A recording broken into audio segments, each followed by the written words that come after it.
The Prophet Muhammad ﷺ once said, "The best of you in Islam are the best of you in Jahiliyyah, so long as you acquire an understanding of Islam." This authentic hadith is further explained by Abdul Hamid AbuSulayman, the very author of Crisis in the Muslim Mind. He elaborates by saying, "It was for this reason that the free and daring Arabs of the desert, after they converted into Islam, they were able to achieve so much in a remarkably short period of time." Everyone can be a Muslim, but not everyone can acquire a set of good characteristics that can heal us individually and collectively. The fall of the Muslim Ummah has been in a state of stagnation for hundreds of years, and this had to do with the Muslims' mindset. In order for us to build the next generation or the next golden era of Islam, what we should do is to intricately fix our perspective, our character, our attitude, and most importantly so, our mindset. Assalamualaikum warahmatullahi wabarakatuh. I am Adila Shahira, and I am delighted to present my speech regarding the book that I have read, entitled Crisis in the Muslim Mind, written by none other than the distinguished writer, academician, and a Muslim who strives for the betterment of the Muslim Ummah, Abdul Hamid AbuSulayman. And I am also elated to have the attention and time of my fellow audiences for today. In the next few minutes, I hope that the message that I wanted to convey will be delivered smoothly and everyone can gain a little bit of something from this speech. Coming back to my opening speech just now, Abdul Hamid AbuSulayman actually highlighted one of the vital components that I think every Muslim should strive to attain. Why is that those Arabs who were once non-Muslims, but after they converted into Islam, they seem so much better than us? They seem to reach or achieve that successfulness that we can't, even though we were born Muslims. The distinction is actually very clear to us. In order for us to build this new era of the Muslim Ummah, what we should do is not imitating or implementing the Western ideologies and cultures. What we should do is focusing on ourselves, on reforming our mindset and the way we think, because that is the only way for us to change. Abdul Hamid AbuSulayman always emphasizes on the backwardness of the Muslim minds in his book and how our minds have long shaped to become passively and submissively abide to the stronger power without any need to defend ourselves or reclaim the Muslim name that was once set a history that seemed far-fetched for us to return back now. As the present Muslims that live in such rapid advancements, what can we do is actually to understand the nature of our current environment. What are the usual cases that we hear among the Muslim community? What about the behavior of our Muslims Ummah now? What are the things that we can do to help to alleviate the issues? If this is not our job, then who? A house is not going to build on its own, even if you have all the tools needed. Only if we strive for the betterment of the future generations, then we can hope that the next era of Muslims can be achieved. Thus, what I want to continue after this is how we can strive to build good characteristics in ourselves, because the only way we want to make sure that our mind is not going to be easily influenced by others is the way we build ourselves. First and foremost, I want to respectfully call out to the Muslim intellectuals and leaders because they actually play a crucial role in trying to implement good characteristics to their students. Because students are the next generation that could possibly elevate the name of Muslims in this world. What can these Muslim intellectuals and leaders do? Based on the book Crisis in the Muslim Mind by Hamid AbuSulayman, he suggests, first, practice Islamic perspectives.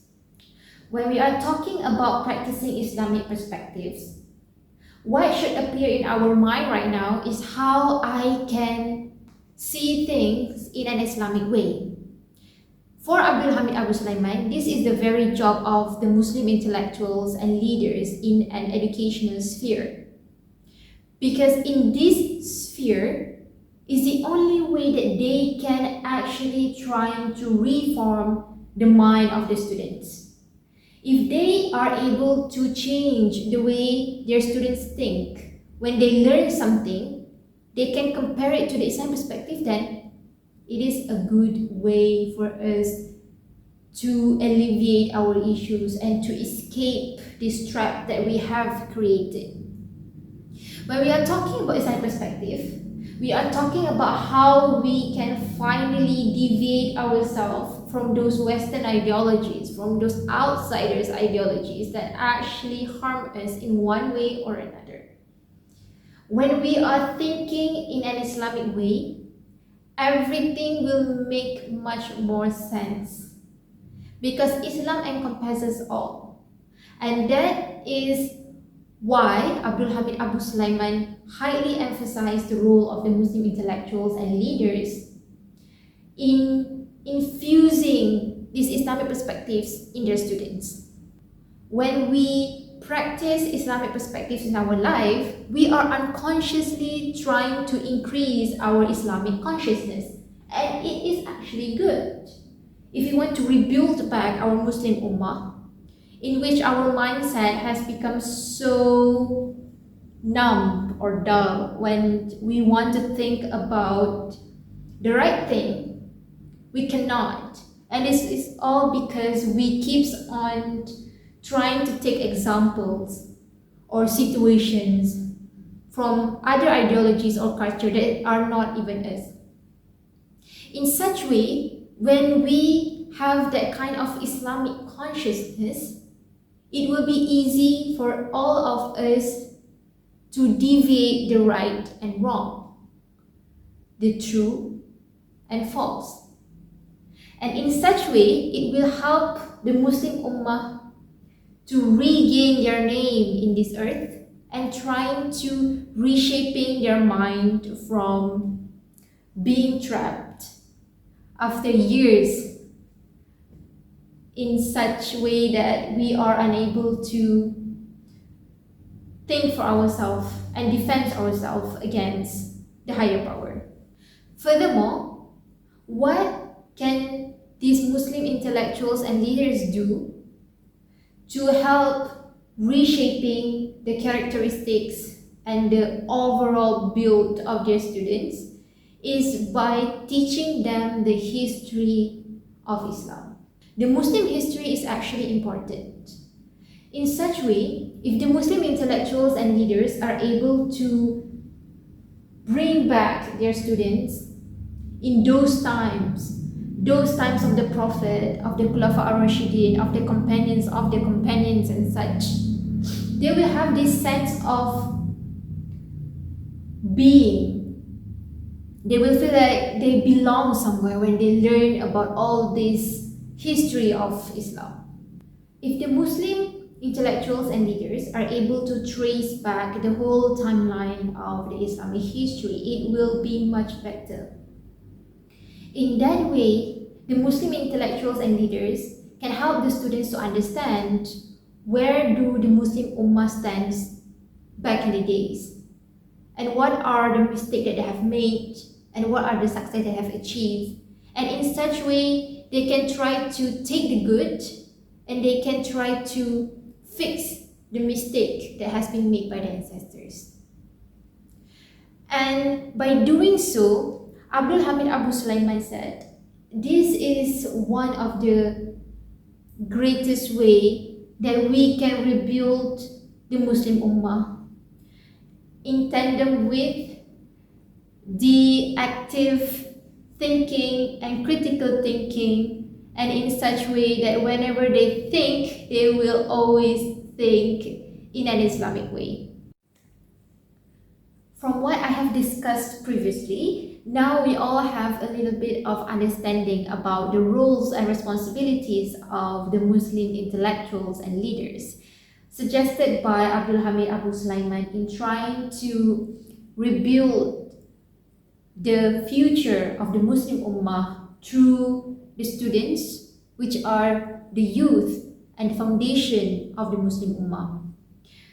To conclude my speech for today, what Abdul Hamid AbuSulayman wanted to say is that the Muslim mind is not corrupted in a way that it was because of the lack of resources or opportunities. We all have the opportunities and sources to go to if we want to learn more about our religion. We have all the divine sources, the Quran, Sunnah, and etc.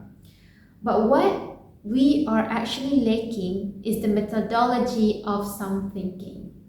We are unable to think soundly because we have been living in this world where we are so used to receive and implement everything and anything that come our way without having the need to separate and filter which one is good and which one is right. And it is our job in trying to erase this issue and trying to bring back the Muslim Ummah to where we were before. I hope that this presentation of mine will help all of you in one way or another. There are a lot of stuff that can be read more in the Crisis in the Muslim Mind, written by Abdul Hamid AbuSulayman. So if you have the time to read, so please do. And that is all from me. Assalamualaikum warahmatullahi wabarakatuh.